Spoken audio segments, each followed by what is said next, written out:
Executive presence, ये शब्द सुना तो हम सब ने है ना? एक ऐसी क्वालिटी जिसे हर कोई पाना चाहता है। पर ये है क्या असल में? क्या इसे पाने का कोई एक ही सीधा साधा रास्ता है? आज हम इसी पहेली को सुलझाने की कोशिश करेंगे और जानेंगे कि शायद कामयाबी की ये जो राह है वो उतनी सीधी नहीं है जितनी हमें बताई जाती है। धीरूभाई अंबानी का ये कहना बिल्कुल पते की बात है। सफलता सिर्फ मेहनत से नहीं मिलती, ये तो प्रभाव और कनेक्शन का खेल है। और बिल्कुल यही एग्जीक्यूटिव प्रेजेंस का असली मतलब है। तो सवाल ये उठता है कि ये प्रभाव, ये प्रेजेंस आखिर पैदा कैसे होती है? इसकी शुरुआत होती है आपके अपने प्रोफेशनल ब्रांड से। तो चलिए सबसे पहले यही समझते हैं कि ये होता क्या है और इसे बनाया कैसे जाता है। सीधे सरल शब्दों में कहें तो आपका पर्सनल ब्रांड आपकी प्रोफेशनल पहचान है, आपकी रेपुटेशन है। ये वो कहानी है जो आपका रिज्यूमे, आपकी बातें और आपका काम दूसरों को आपके बारे में बताता है। यही वो चीज़ है जो आपको भीड़ में अलग खड़ा करती है। तो सवाल है, ये ब्रांड बनता कैसे है? इसके लिए एक पूरी प्लेबुक तैयार है। मतलब वो सारी जानी पहचानी सलाहें जो हमें कामयाबी के लिए दी जाती हैं। आइए जरा इस प्लेबुक के कुछ पन्ने पलट कर देखते हैं। इस प्लेबुक की शुरुआत होती है खुद को जानने से। सलाह दी जाती है कि सबसे पहले तो अपने कोर वैल्यूज को पहचानिए, जैसे ईमानदारी या क्रिएटिविटी। फिर उनके मतलब को अपने लिए साफ साफ लिखिए। और सबसे ज़रूरी बात, ये देखिए कि क्या आपके रोज़ के काम आपके इन वैल्यूज से मेल खाते भी हैं या नहीं। कहा तो यही जाता है कि यही आपके ब्रांड की नींव है। और इसका असर देखिए कितना बड़ा होता है। एक बिल्कुल साधारण सा परिचय कि मैं एक मार्केटिंग स्टूडेंट हूं, वो कितना दमदार बन जाता है जब आप उसमें अपने वैल्यूज और स्किल्स को जोड़ देते हैं। मैं एक मार्केटिंग की शौकीन और एक काबिल आर्टिस्ट हूं। देखिए ये सिर्फ शब्दों का हेरफेर नहीं है, ये है ब्रांडिंग की असली ताकत। और फिर आते हैं प्लेबुक के वो क्लासिक नियम। अपनी एक छोटी और असरदार एलिवेटर पिच तैयार रखो। यादगार बनने के लिए कहानी सुनाने का हुनर सीखो। अपनी बॉडी लैंग्वेज पर ध्यान दो। और हाँ, एक अच्छी पहली छाप छोड़ो। ये सारे वो टूल्स हैं जो हमें कामयाबी के लिए दिए जाते हैं।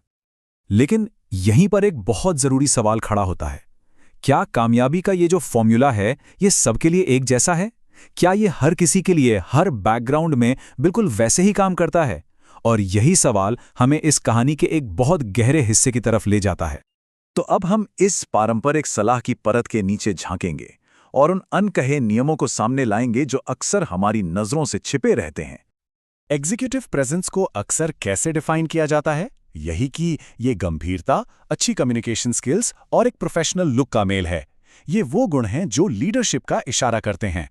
लेकिन यहां सबसे बड़ा सवाल ये है, इन गुणों का स्टैंडर्ड, मतलब इसका पैमाना कौन तय करता है? और रिसर्च यही बताती है कि ये स्टैंडर्ड न्यूट्रल नहीं है। एकेडमिक स्टडीज के मुताबिक प्रोफेशनलिज्म के जो नियम हैं वो अक्सर एक प्रमुख यानी डोमिनेंट कल्चर के मूल्यों पर टिके होते हैं। इसका सीधा मतलब ये है कि लीडरशिप की जो तस्वीर हमें दिखाई जाती है वो असल में एक खास सांस्कृतिक चश्मे से दिखी गई तस्वीर है।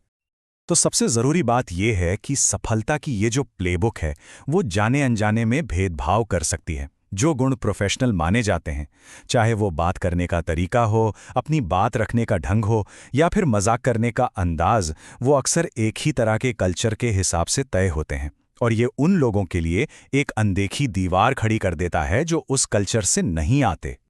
तो चलिए अब ये देखते हैं कि इन भेदभाव भरे पैमानों का लोगों पर असल में क्या असर पड़ता है। उन्हें इसकी क्या कीमत चुकानी पड़ती है। ये एक बहुत ही जबरदस्त उदाहरण है। रिसर्च बताती है कि अश्वेत महिलाओं को अक्सर अपनी भावनाओं को बहुत ज्यादा काबू में रखना पड़ता है ताकि उन्हें गुस्सैल या ज्यादा इमोशनल न समझ लिया जाए। सोचिए, जो चीज एक के लिए जुनून है वो दूसरे के लिए एक नेगेटिव टैग बन सकती है। इसी तरह एशियन अमेरिकन्स को अक्सर इस धारणा का सामना करना पड़ता है कि वो काम में तो अच्छे हैं पर मिलनसार नहीं है।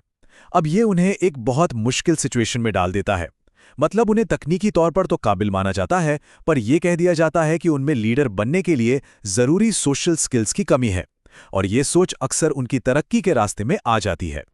और ये सिर्फ बातें नहीं हैं, आंकड़े इसके असली असर को साफ साफ दिखाते हैं। 2017 की एक स्टडी ने यह साबित किया कि इन धारणाओं का करियर की ग्रोथ पर सीधा और नापा जा सकने वाला असर पड़ता है। ये सब हमें इमोशनल लेबर यानी भावनात्मक श्रम के कॉन्सेप्ट तक ले आता है। ये वो एक्स्ट्रा अनदेखी मेहनत है जो किसी को अपनी असली भावनाओं और ऑफिस में जैसी भावनाएं दिखाने की उम्मीद की जाती है उसके बीच के फासले को भरने के लिए करनी पड़ती है। और ये भावनात्मक मेहनत दिखती कैसी है? कुछ इस तरह। अपनी कही हर बात को बार बार सोचना, बनी बनाई धारणाओं से बचने के लिए अपने इमोशंस को दबाना, या फिर माहौल में घुलने मिलने के लिए अपनी भाषा या बोलने का तरीका बदलना। ये एक लगातार बना रहने वाला मानसिक बोझ है जो उन लोगों पर पड़ता है जो पहले से तय पैमानों में फिट नहीं बैठते। तो ये सारी बातें हमें कहाँ ले जाती हैं?